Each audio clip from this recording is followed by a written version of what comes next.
और वो शिष्य हैं, इसलिए वो ऐसा कह पाते हैं कि मैं राम के मर्म को जानता हूं। राम कोई साधारण विषय नहीं है। राम की व्याख्या अलग अलग ढंग से विभिन्न पुराणों में अलग अलग तरीके से किया गया है। राम केवल आपने जो धनुष बाण लेकर के जो फोटो में हम देखते हैं, हमें लगता है कि वही राम है, लेकिन स्कंद पुराण का एक श्लोक उठा करके देखिए, मार्कंडेय ऋषि जी ने उस श्लोक को लिखा है, रमते सर्वेषु भूतेषु स्थावरेषु चरेषु च अंतरात्मा स्वरूपेण यच्च रामेति कथ्यते।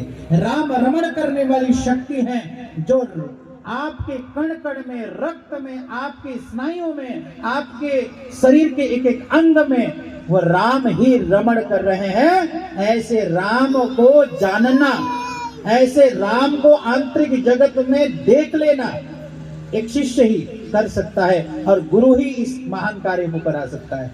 इसलिए सज्जनों, हमारे शास्त्रों में बहुत सारे भावार्थ हैं, शास्त्रार्थ हैं, गुणार्थ हैं, शब्दार्थ हैं, और उनमें यदि हम गूढ़ अर्थ को लें तो भक्त केवट ऐसे ही नहीं थे, वो महान ऋषि के शिष्य साधक थे, और जब भी वो ध्यान के अंदर बैठते थे उन्हें आंतरिक जगत में दिव्य नेत्र के द्वारा राम के दर्शन हो जाते थे। जो उन्होंने आंतरिक जगत में देखा था वही बाहर जब राम आए उन्होंने कहा मैं आपके मर्म को जानता हूं। ये बात है हमारे शास्त्रों में, ये ग्रंथ में वर्णन है। अब देखिए, राम और केवट का जो विश्लेषण है वो कथावैज ने बहुत अच्छे से किया, परंतु क्या ऐसा ज्ञान, ऐसी विद्या, ऐसा प्रभावशाली ज्ञान क्या हमको भी मिल सकता है क्या? इस कलिकाल के अंदर जहां चारों तरफ पाखंडवाद है, नास्तिकवाद है, दुनिया भर की विचारधाराएं हैं, ऐसे समय में क्या संभव है जो केवट को ज्ञान मिला हमको भी मिले, जो केवट को गुरु मिले ऐसे गुरु हमको भी मिल जाए, और हम फक्र से कहें कि हाँ हमने भगवान को देखा है, इस युग का भगवान ये है। हम कैसे, ऐसा है क्या आपके पास? क्या ऐसा उदाहरण है आपके पास? ऐसा उदाहरण देने आए हैं। ये दिव्य ज्योति जागृति संस्थान का मंच ये उदाहरण देने आया है आपके बीच में कि केवल भगवान को मानो मत, भगवान के विषय में केवल सुनो नहीं। आदिगुरु शंकराचार्य जी विवेक चूड़ामणि में एक बहुत सुंदर श्लोक लिखते हैं, शास्त्राणि धित्यानि भवन्ति मूर्खा यस्तु क्रियावान पुरुषेश विद्वान सुचिंतितं चौषधया पुराणां न नाम मात्र न करोति रुपम। आपने बहुत सारे शास्त्र पढ़ लिए, ग्रंथ पढ़ लिए, रामायण सुन लिए। जब रामलला प्राण प्रतिष्ठा हुआ तो पूरे देश के अंदर विभिन्न प्रकार से हनुमान चालीसा, रामचरितमानस का पाठ पूरे घर घर में हुआ, राममय वातावरण हुआ। सज्जनों, ये कुछ कालखंड के लिए हमने राम धुनी गा ली और उसके बाद फिर हम चुप हो गए। ये ऐसे देश राममय नहीं होने वाला। राम की धुनी, राम का मंत्र, राम के आदर्श को जिंदगी में हमेशा हमेशा के लिए उतारने से ये पूरा विश्व राममय बनेगा। आवश्यकता है कि हम सभी उस राम को जानें, उस राम को देखें और ऐसा गुरु के सानिध्य को प्राप्त करें जो केवल भगवान की बात न करता हो, ईश्वर की चर्चा न करता हो, आपके भीतर ही आंतरिक जगत में ईश्वर का दर्शन कराता है। इस कलिकाल में बड़ा विचित्र लगता है कि क्या भगवान का दर्शन हो सकता है? कि हाउ इज इट पॉसिबल? कैसे संभव है भाई? भगवान कैसे दिख जाएगा जहां चारों तरफ ऐसा वातावरण है? इसलिए आदिगुरु शंकराचार्य जी की जो बात है वो लिखते हैं कि बहुत सारे शास्त्र पढ़ लिया, ग्रंथ पढ़ लिया, लेकिन ईश्वर का दर्शन नहीं किया, ईश्वर से मुलाकात नहीं हुई आपकी। हमारी हालात वैसी है जैसे बीमार होने पर आप दवा का नाम रटन करते ही रहते हैं, रटते रहते हैं, लेकिन दवा खाते नहीं तो बीमारी ठीक होगी? बोलिए जी, बीमारी ठीक होगी?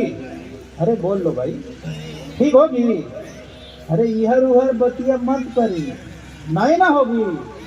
हाँ, भोजपुरी में बतावे तो पड़ेगा जी।